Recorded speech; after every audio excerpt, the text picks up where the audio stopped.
when ICE descended on our neighborhood. As I drove to check on neighbors and families, I approached 26th and Pulaski, right here, 1 block away, where about 10 ICE vehicles had stopped. They threw flashbang grenades into the street, and I saw right next to my van, Bovino pull the pin on another grenade, threatening to throw it. A few minutes later, I continued west on 26th Street, and I approached the Sam's Club in Cicero. I turned left into the lot and came upon a family in distress. A mom, a dad, their 16-year-old sister, and a 1-year-old baby. All 4 were struggling to breathe, their faces burning from pepper spray. We helped them flush their eyes, and I took them to the clinic for medical treatment. Today, you'll hear their story directly from them. A 1-year-old baby, shopping with her family, pepper sprayed at close range. Not protesting, not chasing ICE vehicles, not fighting, not doing anything wrong, just shopping. In fact, they didn't even make it to shop. We love Chicago, the greatest city in the world, a city full of life, diversity, culture, and resilience. Violence is down here more than 30% citywide, and over 75% drop in shootings and homicides here in our community. That's the fruit of people working together for peace. We can do this together. But let's be honest, this has been a painful season. I've been doing this for 25 years, and I feel like every time I speak, I say this was the worst week we've had, and indeed, this week we just came through was again the worst week we've had. Resources are being cut, families are living in fear, parents are afraid to go to work, children are asking if it's safe to go to school, churches, schools, and small businesses are struggling to survive. And now, a family, and I shouldn't have to say this, but guess what? All U.S. citizens were attacked while shopping. This isn't working for any of us. We need a better way. So I invite, personally, Tom Homan, Christy Noem, Greg Bovino. I'm willing to sit down with you personally as a pastor in Chicago to talk. Let's have a conversation. What's happening now is dividing and destroying. Let's find a better way together. Little Village in Chicago, we love you. We see your fear. We feel your pain. And we will get through this together. No us and them, just us. And now I'm going to introduce someone who I met in a terrible way, but have gotten to know over the last few hours. And I'm going to introduce the father who was part of this incident, Raphael.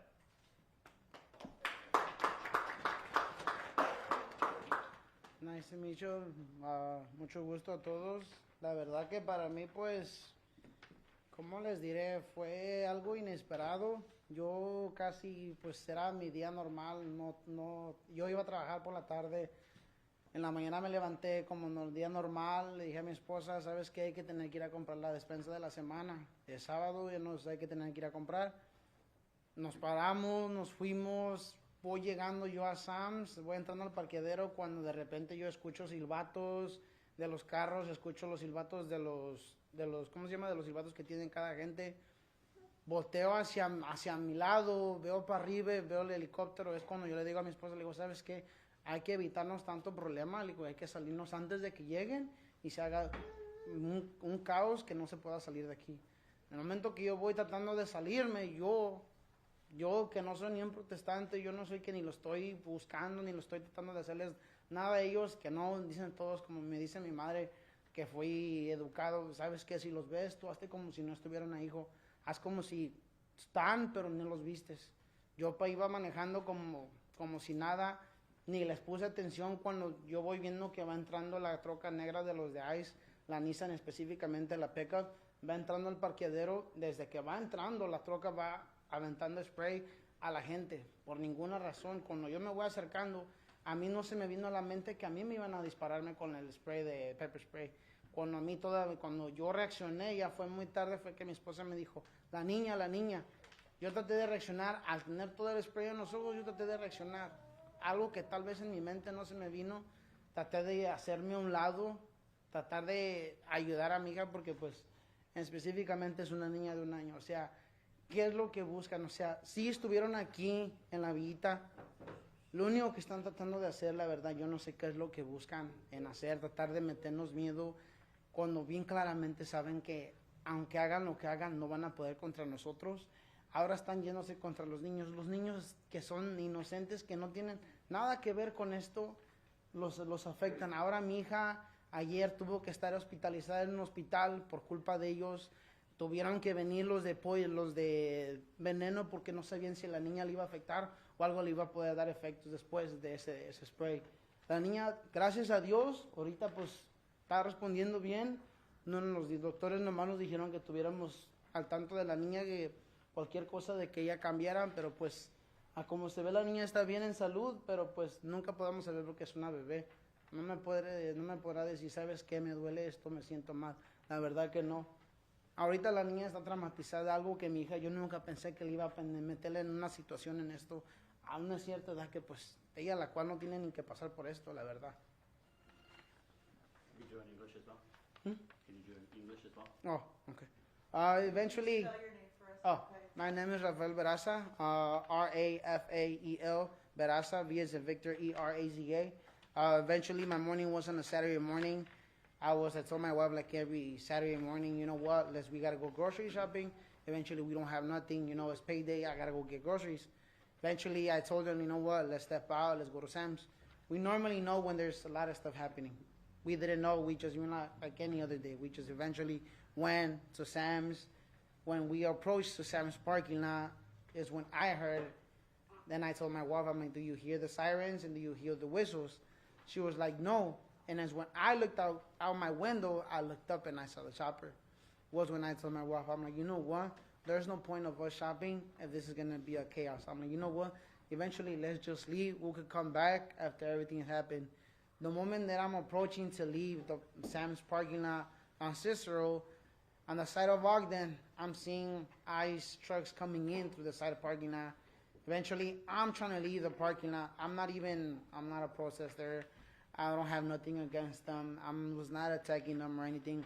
I was just trying to leave the Sam's parking lot when eventually, since I saw them coming, one of their trucks, their Nissan pickup truck, I don't know exactly who it was, they were coming from the Ogden side. I was eventually going the opposite way.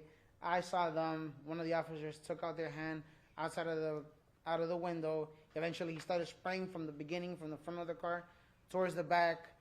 I had my window down. Basically, I got sprayed all over my face. I never knew my daughter got sprayed in her face until my wife was the one that reacted and was like, you know what, our daughter. That moment basically made me click. My head came to, think, pull to the side. I had to basically go pull to the side. I got out of the car. I went to my trunk because I had water to water down my face and basically water down her face because I didn't know the effects of the pepper spray towards her. Eventually, more that she's 1 year old. Yes, towards me, I really don't care because I'm an adult. I really don't mind, The effects on an adult is completely different. But on a 1-year-old, it's like common sense. You're clearly there. I'm not even doing a thing. I'm trying to exit.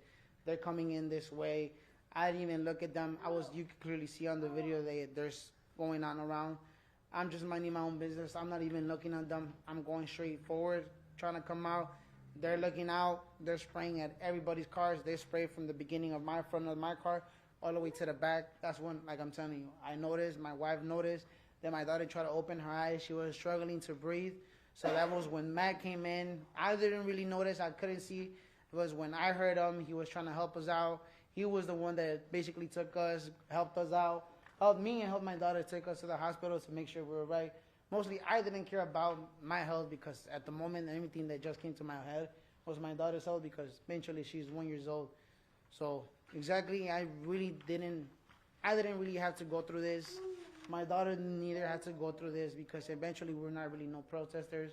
We're not really going after them, or we're not even attacking them. Thank you. Appreciate it. Thanks for sharing. And now I'm going to invite a good friend, head of Illinois Coalition for Immigrant and Refugee Rights, Lawrence Benito. Thank you, Matt.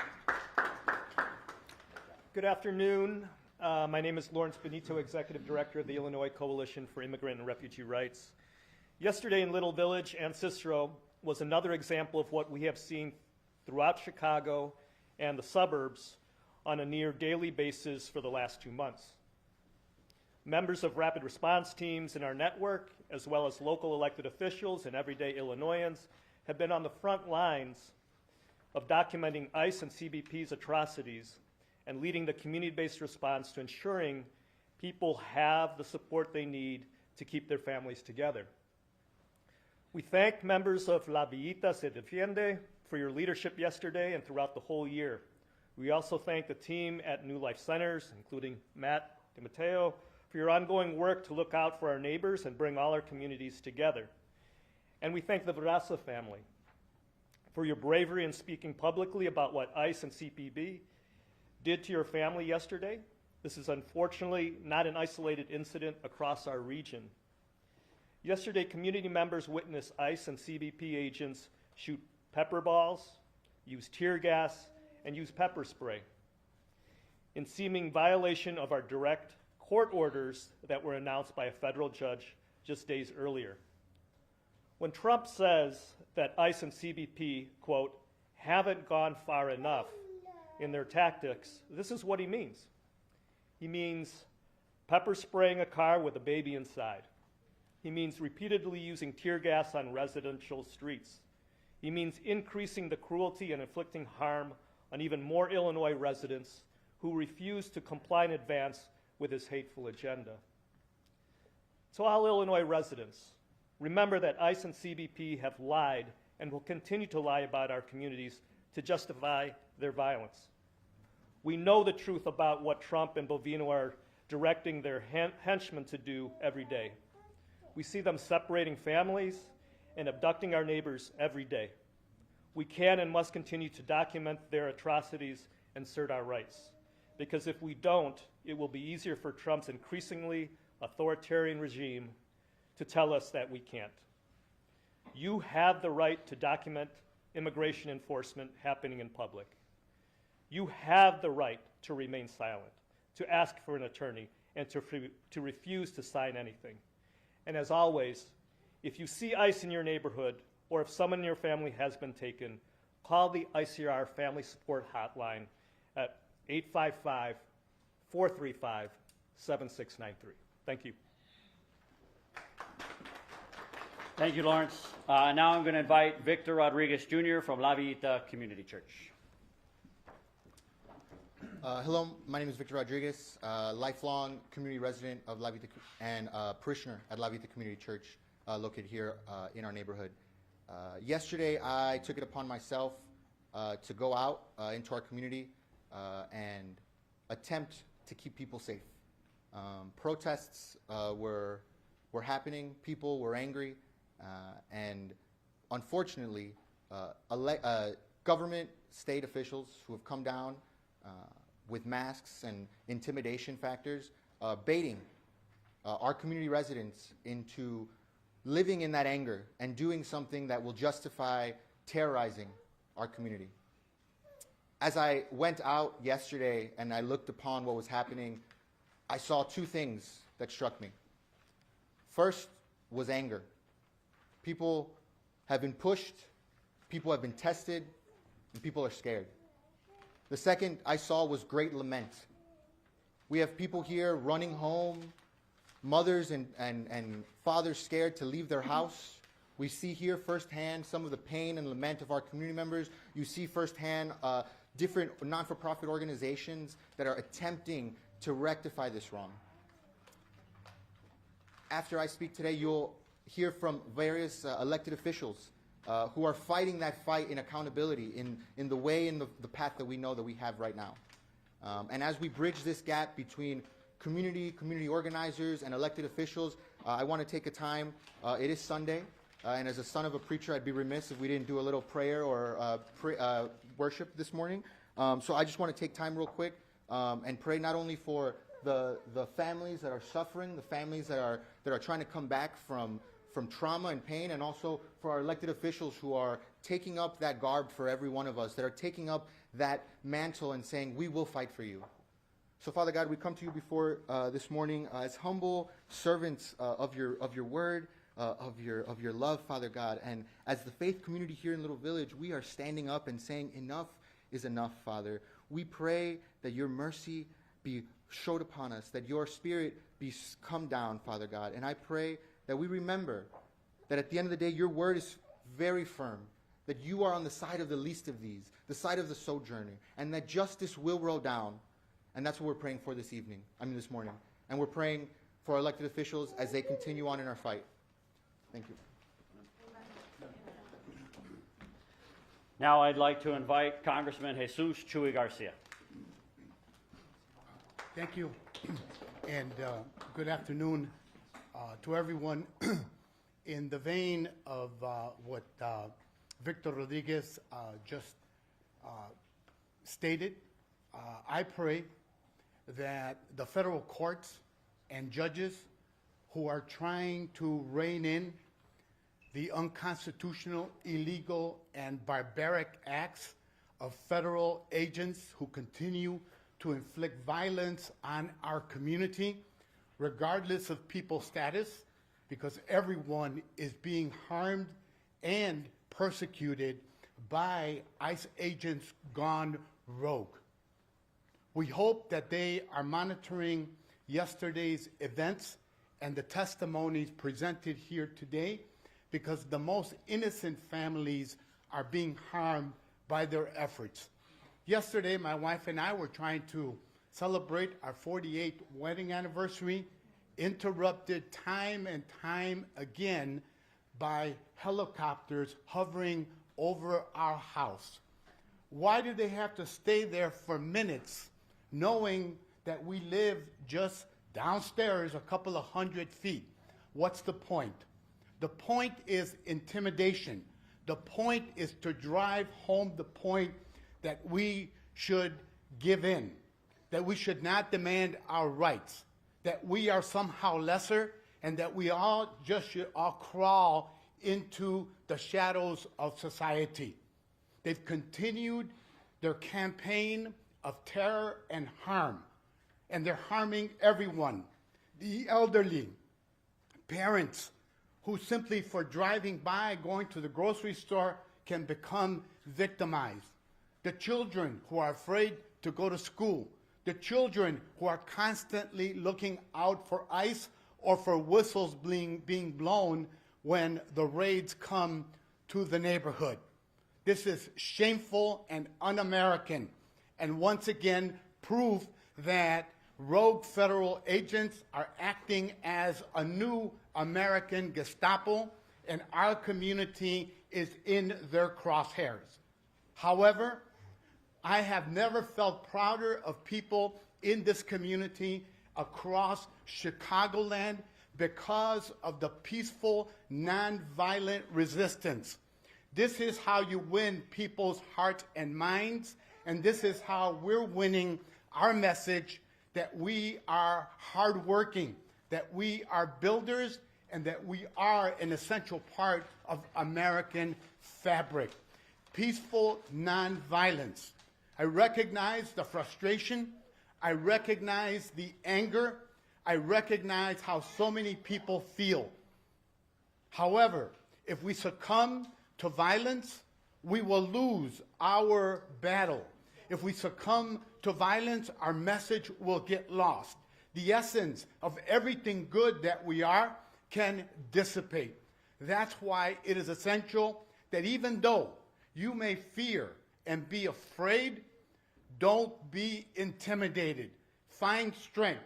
Find someone to talk to. Find someone to hold hands with and continue the resistance. This is what America, this is what civil rights are all about, and we are at the forefront of a fight for new civility and civil rights in America.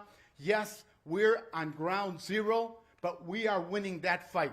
Look at the women who came out last week and participated in nonviolent resistance out of anger that what is being done is wrong, that children are being harmed, that families are being torn apart, and that harm is indiscriminately being distributed out, meted out by our own government.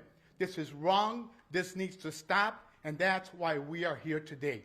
Muy brevemente, espero que las cortes y los jueces federales que han buscado frenar las prácticas ilegales y bárbaras de la administración Trump cesen. Este es un testimonio de todo el daño que están afligiendo a las comunidades inmigrantes. Pero hay que recordar que no podemos perder la fe. Nunca he tenido el orgullo que tengo ahora en ver cómo la comunidad resiste pacíficamente, colectivamente y en cada instancia donde ven que algo mal ocurre. Así vamos a triunfar, aunque parezca que es una guerra sin cese. Estamos ganando los corazones y las mentes del público norteamericano. Por ello, no hay que ceder el terreno a la violencia. Vamos a sobrevivir y vamos a ganar nuestra causa, porque es una causa que representa la justicia para todo el pueblo norteamericano. Muchas gracias.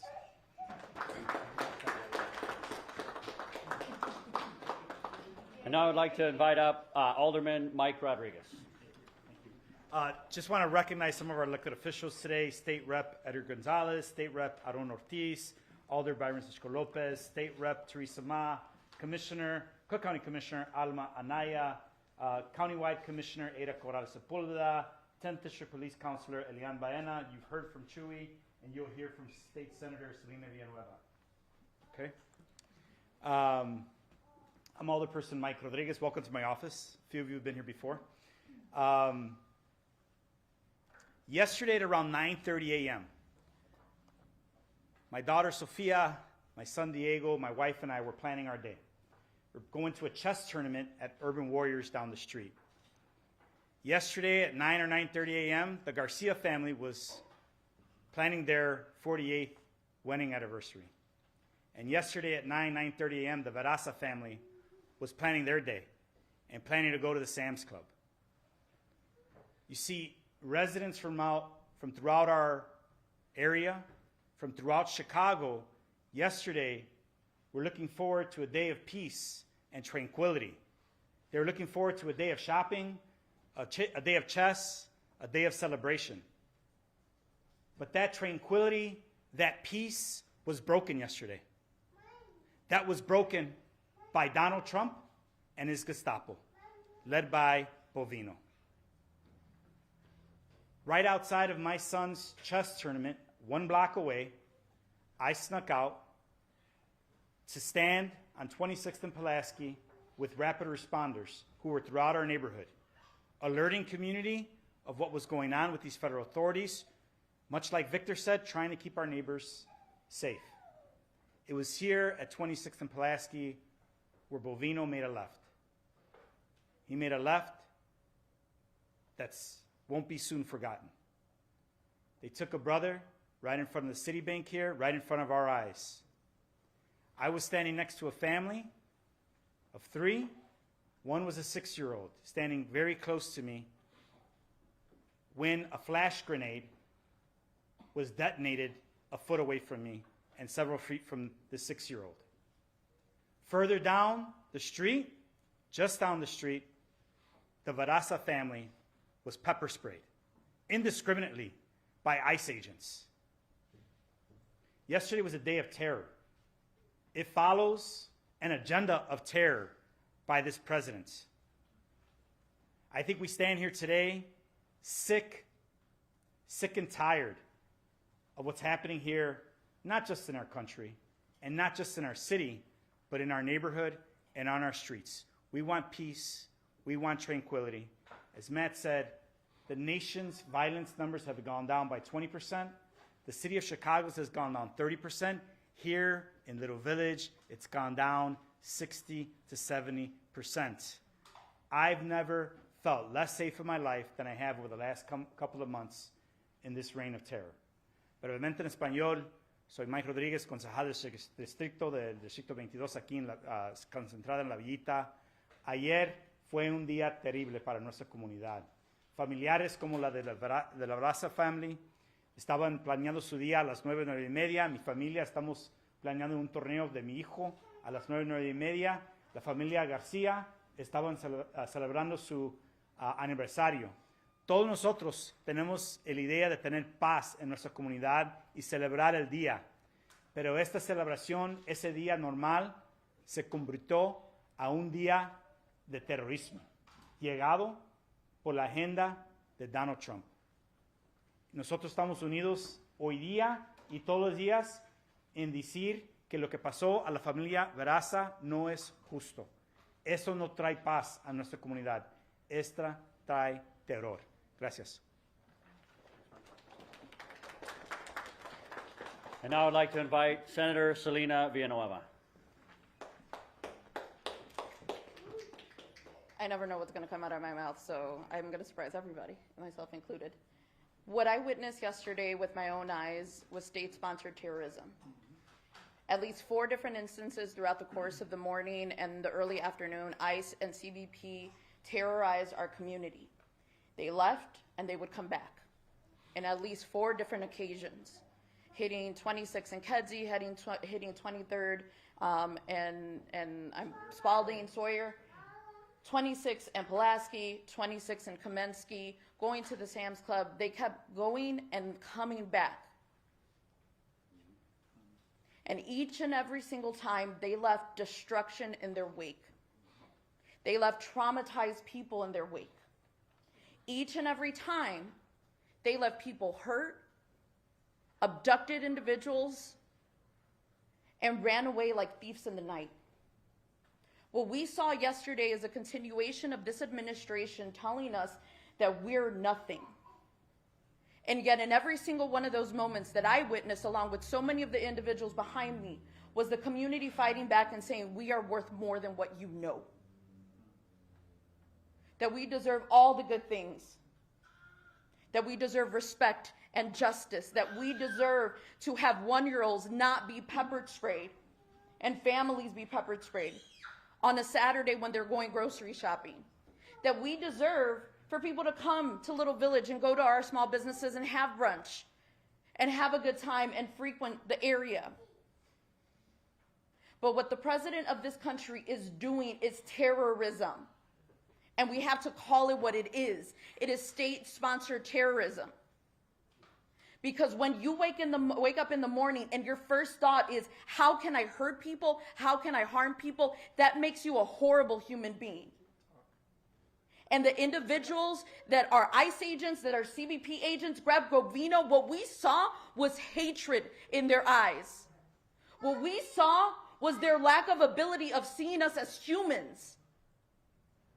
There was nothing in their eyes other than hatred. And that comes from Donald Trump and Stephen Miller and all of their cronies. It comes from the racism that is at the fundamental heart, the white supremacy that is at the fundamental heart of what is happening right now. And if you think I'm angry, you have no idea how angry I am. Because when we get those calls on a Saturday morning or a Monday morning or a Wednesday morning, because again, they run one day into another, we're the ones out there.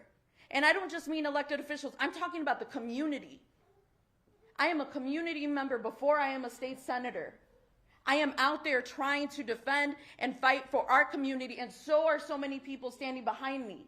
What we saw yesterday in the face of injustice and Greg Bovino breaking court orders was community members fighting back every single step of the way with their whistles, with their wits, and with their education of their constitutional rights. I was at 23rd and Sawyer, and I saw several of you. And what I witnessed was neighbors who literally did not let ICE enter their home because they knew their rights. They knew that they couldn't enter a premises without a signed judicial warrant. We don't have what ICE and CBP has. We don't have tear gas. We don't have pepper spray. We literally have our bodies and whistles. And we're fighting back with that. Because it's about humanity. It's about our communities. And at the end of the day, they're going to continue to come and we're going to continue to fight back because we know how to build movements. And that is what they're afraid of. And we will continue to build this movement because we know about justice, we know about democracy, and we know about humanity. Muy brevemente en español, soy la senadora estatal Celina Villanueva y les voy a decir, la realidad es que fueron por lo menos 4 veces ayer que entró ICE a la villita y se fue.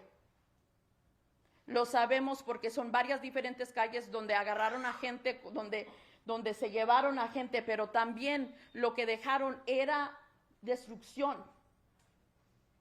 Sin ningún sentimiento, sin ninguna idea de cómo están dejando la gente traumatizada, o si están heridos, o si han hecho algo.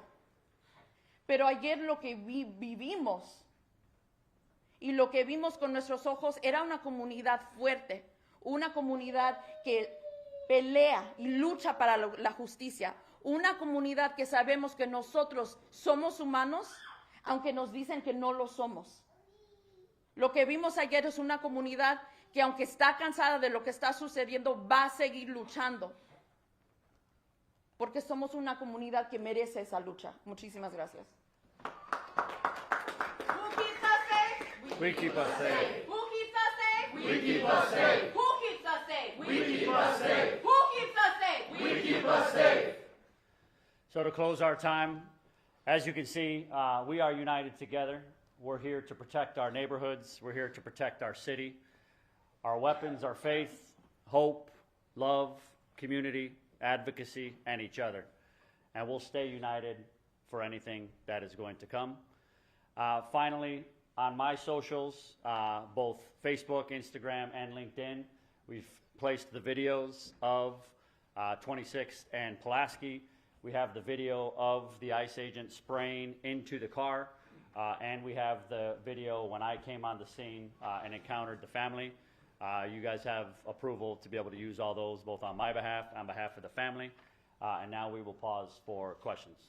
Pastor Matt, question. Since you saw Gregory Bovino with the tear gas canister, I guess 2 questions. Did you see any reason for the provocation leading up to that? And did you hear any warnings issued before they launched it? Yeah, so I was in my van. I was heading west. I was right at the intersection of 26th and Pulaski. I had a front view of everything, and there was 10 cars in front of me. There were neighbors around. People were upset. All of the agents popped out of the car, guns drawn. Did not hear a single warning. I thought my van was going to get hit from behind, so I turned the camera to look behind. Again, agents with assault rifles standing there. In the video, I then hear 2 flashbang grenades go off. There's another video where the flashbang grenade, you can see it, at Alderman Rodriguez's feet. And then I turned to my left, hadn't noticed he was there, and there is Bovino with the grenade, pulls the pin, holds it, carries it, has an interaction with neighbors, and then hops into his van. And again, no warnings, no. 0 warning. None. Yeah, no warning, no announcement. No, here comes tear gas. No, if you do something else, we're going to throw this. It was just done. You can see the videos on Facebook. Mike's there with families, and then all of a sudden, they just pop.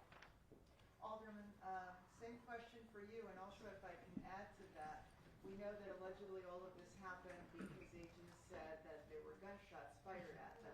By the time you came out, or I should say, since you were nearby, did you hear any gunshots?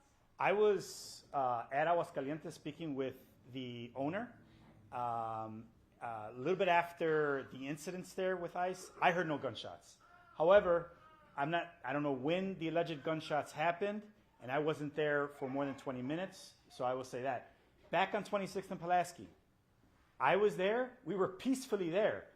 Victor Rodriguez was there with me as well. Pastor Matt was a little further away. People were vociferously protesting. They were pissed. They were mad. We got out of the way of the cars. The cars had a clear path to move out. And next thing I know, I'm ducking for cover because I don't know what that grenade was. No warning. Let go at my feet.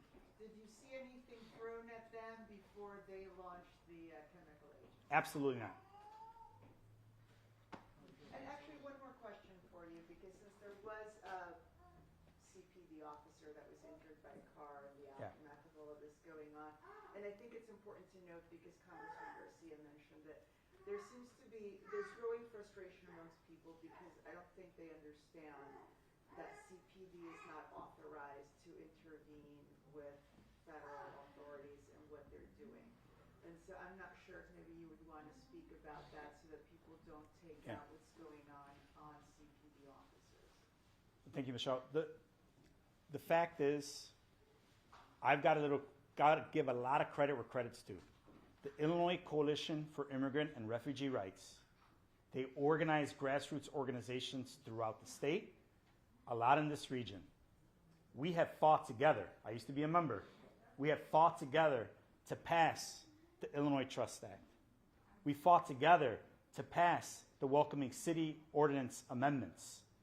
I got to give credit to the Welcoming City, to Chewy and Mayor Washington. I don't know if ICER was around at that point. However, we are organized here in the state of Illinois. We're organized here in the city of Chicago because we have institutions like ICER and many others doing the hard work to make sure that our governments are accountable to the people. One of the ways we are forced to be accountable to the people is by passing laws that ensure that police are working on violent criminals and actual violence and not concentrated on unlawful engagements with federal authorities on immigration matters that quite clearly do not impact public safety. But just to understand, to Please. let people know that CPD cannot, stop CBP or ICE. No, I think that's right. Look, that is right. There are federal authorities on our streets, and local government has limited authority in those cases, including the police officers. However, we do know around the country that there are efforts to partner with police to make sure our communities are safe. And I think we need to really think deep about how we're doing that here as well. Any others? Can I ask Raphael a question? Sure. First of all, would you mind, or would you be comfortable sharing your daughter's first name at least? Her name is Ariana. And your wife's first name? Evelyn. Emily? Evelyn. Just curious, I know you talked a little bit about giving her water after she got tear gas or whatever it was. What else, how long was she affected for, and what else did you guys have to do to make sure she was okay? To be honest, I really cannot say because like I am telling you, I was the one that was mostly got affected. I got basically, when I got hit by the pepper spray, I got hit all on my side of my face. I even got photos of the aftermath of how my face ended up. Basically, when I got hit, my eyes got hit, my whole ear, it went through my whole ear. Basically, when I pulled to the side, there was a lady. Thank God to her. I don't know where she came from, but I guess she came to help. She came, she started helping me, but eventually I told her to help my daughter because eventually I could have put water in my face. Towards my daughter, I know she was not going to be able to do something for herself, on her own. So that's why when she came, she tried to help, and then she tried to help me because, first of all, I'm asthmatic. I've been with asthma since I was a little kid. So the moment that it hit me, I couldn't breathe. Basically went through my whole ear, went through my waves through my ears. When I got to the hospital, my heartbeats were at 263 per minute. So the doctors couldn't calm me down. They couldn't, basically, they put a mask. I couldn't breathe through the mask neither. They couldn't really do nothing. The only thing they were trying to do is trying to basically wear off all the pepper spray that was in my face, in my ear, in my hair. Basically, why? Because they didn't know if all that spray that was still in my head was still going in through my waves from my ear, mostly because I'm asthmatic. So I was trying to, for me, the doctor said it took like about an hour and a half, 2 hours to calm myself down. Towards the whole end of the day, I still felt my whole face numb. I don't know what chemical. It's like how I told my wife, I'm like, if I'm 25 years old, got hit by the pepper spray, and my face was fully numb, I couldn't feel my cheek, I couldn't feel nothing, not even my face. If my face was numb, now I can imagine my daughter's face. Fully numb at a 1-year-old with low defenses on her body. So, really can't say anything about that. Raphael, your wife was obviously, rolling with the cell phone as this was all happening. Mhm. Do you think that maybe they targeted you because they saw you recording them? The thing is this, like when we started recording, like when she started recording, when I was eventually exiting the thing, the truck from mine was eventually coming in. I peeped it from my side of my eye. The officer, as soon as he started coming in, there was eventually more cars in front of me. That's why I was trying to exit. The cars in front of me, they were getting pepper spray too. Even though he was coming, the ICE agent was coming in, I saw him from my eye. He was pulling his hand out, pepper spraying already. He didn't come after my window because I could have seen him straight away. You guys could clearly see in the video. And I'm sorry for getting mad, but I could clearly see in the freaking video where you seeing he's pepper spraying since his hand is out, since entering the freaking parking lot. He's pepper spraying everybody. You can see my car. I have images. My whole front of my car is pepper sprayed. So he was already pepper spraying all the way through the parking lot.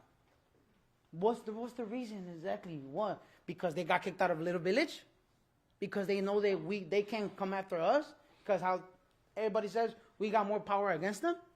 They really need to use extra force against us because we really don't have weapons, how they said it. We have our voice, we have our hands, and we have our body to defend ourselves. But if we use something illegal against them, we use a gun, we use a bat, what do we consider?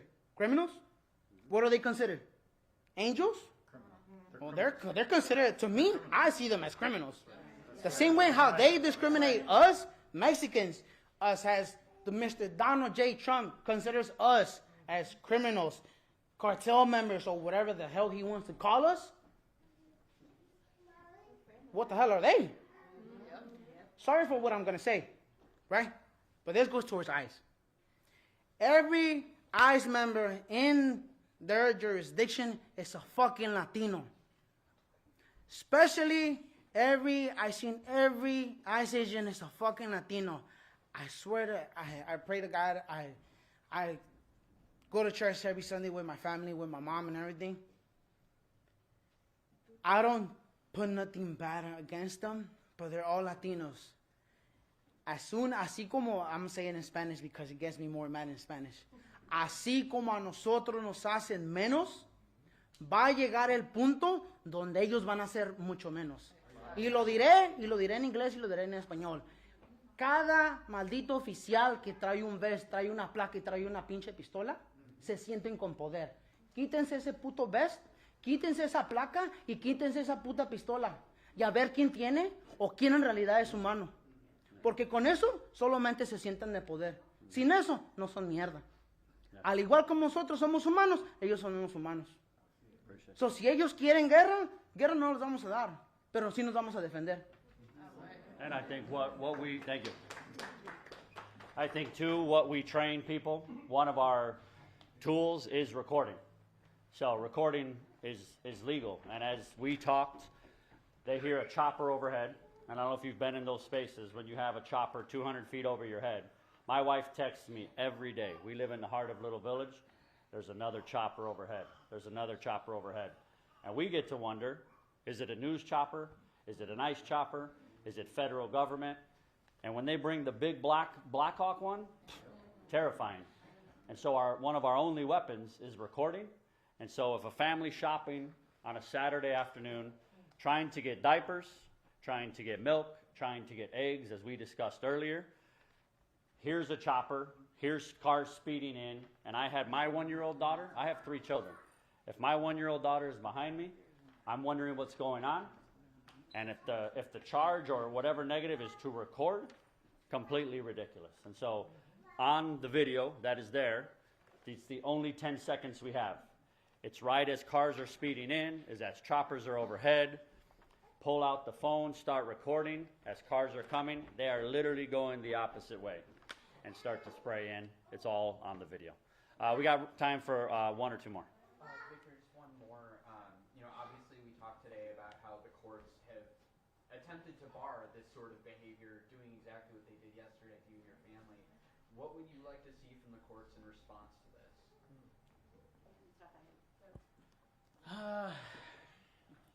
Towards this, eventually, I would like for them to proceed because it's not right.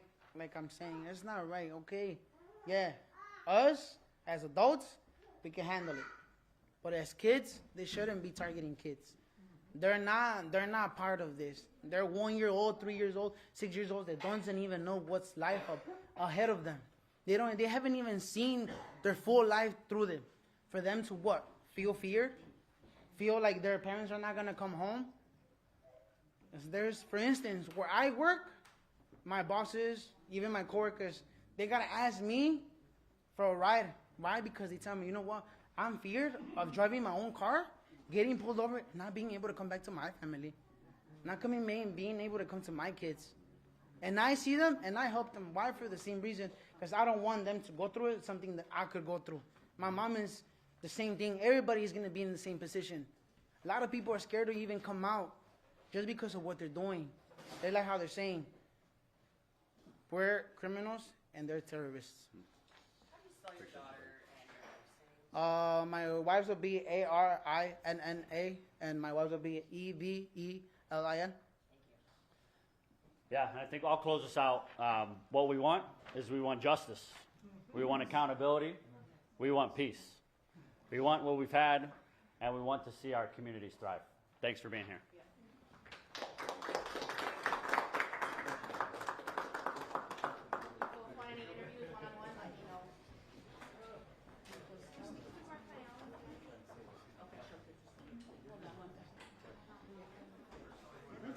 You got the number.